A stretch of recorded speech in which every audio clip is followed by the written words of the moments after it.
On today's History of Politics, what we're going to discuss is the 12th Amendment. This is the Second Amendment that's outside of the first 10, which is called the Bill of Rights. And here's what it says. It basically illustrates to us or tells us how elections are supposed to go in terms of the president and the vice president. What it tells us is that with respect to the president and the vice president, you elect them separately. There's one election for the president, one election for the vice president. Now, historically, the way that it would go, going back to the days of the framers when the Constitution was written, what would happen is, let's say you have candidate A, who's a Republican, and candidate B, who is a Democrat. So if candidate B won the election for president, then the Republican candidate would serve as his vice president. Then it changed to where it was 2 votes for president, meaning that if, it was basically 1 vote was for president and 2 votes was for the president and the vice president of his choosing, which is the running mate. And then finally, we're at here, where after the days of the Constitution, whereas you have a separate vote for president and vice president. Now, with respect to president, the 12th Amendment tells us that if it's unclear who the victor is, the House of Representatives shall select the president. They hold a vote for it. Okay? Conversely, if there is no clear winner for vice president, the Senate will select the vice president through a vote. Okay, so if there's no clear winner for president, and with the Electoral College in particular, if it's too close, if it's unclear, recounts have been done, you still can't come to a conclusion, then it goes to the House of Representatives. And they argue it out and vote for the winner. On the other hand, under the same circumstances with a vice president, it would go to the Senate, and the Senate would make that choice. Now, let's apply all that to today, because today is heavily partisan. It's very partisan. Congress, and yes, I'm going to put this, it was getting partisan in the days of Barack Obama. But when Trump came in, it got extremely partisan, extremely.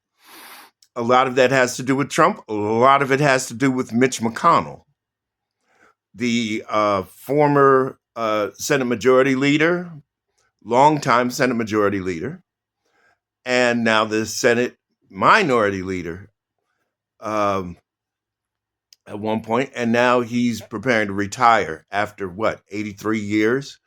Because the bottom line is, at this point, his health is so bad, like he gets in front of a microphone and vapor locks, And isn't it interesting how he too had discolorations of the hands, just like Trump?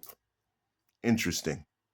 But the thing of it is, it's so partisan right now that it's a direct possibility that the president who should have won by popular vote might not get elected to the office. As a matter of fact, did you know that there's also an effort to get rid of the Electoral College? 27 states out of the 38 needed have signed on already. 11 votes short. We believe that the president should be elected by popular vote. The Electoral College was only established for one purpose, and this is the facts.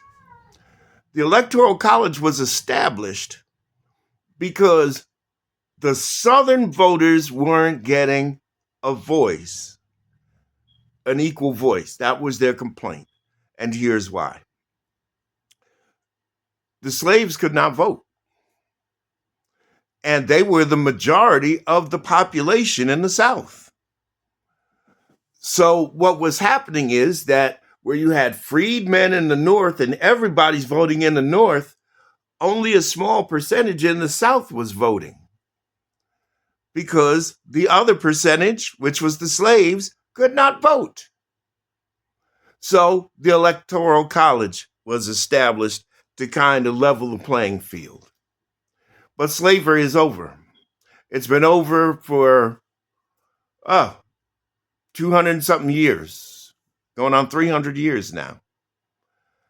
The bottom line is this: we don't need it anymore. The vote for president, vice president, congressional members should be held for popular vote. Plain and simple. Popular vote.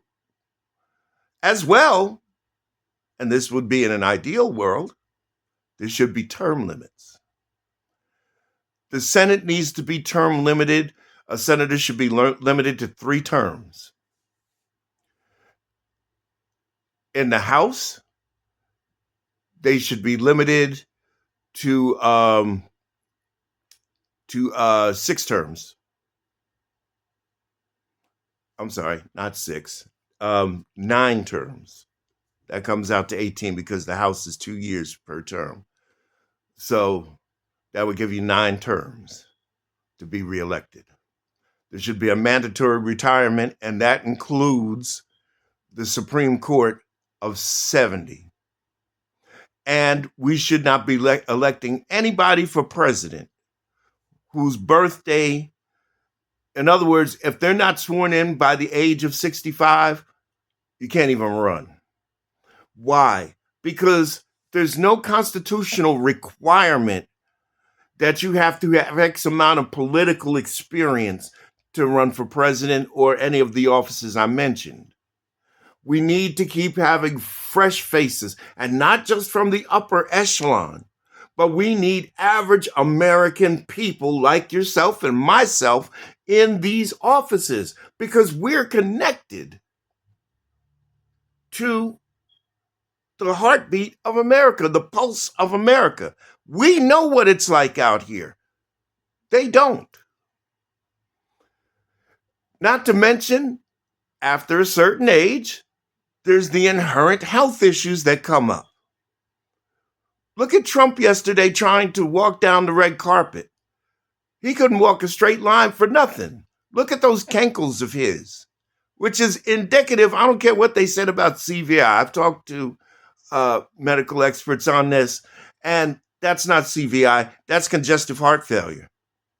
And the way that man eats, he's going to die at any given minute because he didn't take care of himself. Not to mention the rigors that come with old age. So we need to keep a rotation of fresh faces in Congress, in the Supreme Court, in the presidency. I mean, these are things that should happen in a perfect world. And I pray to God that in the future, somebody will change it to where we do have that, to give average Americans a voice. I want to close by just saying this. Somebody told me once, and I find this to be really true. This country was built by men in denim and being destroyed by men in suits. Because the founders wanted the guys in denim to be the ones that went to Congress and went to the presidency and made it happen because they knew what people needed because they were connected to the people. Donald Trump has never been connected to the people. He looks down on them. Elon Musk, same thing. And as a matter of fact, there's a movement out right now for a 28th Amendment to rein in these term limits, to get rid of the Electoral College, and to keep it so as once you retire from Congress, you better have been invested in a 401k or something like the rest of us, because the taxpayers aren't footing the bill and they're not footing the bill for your health insurance anymore. It's that simple. Anyway, this is the 12th Amendment that we've been talking about, as well as kind of how things would ideally be. Like, subscribe, and I'll see you on the next one.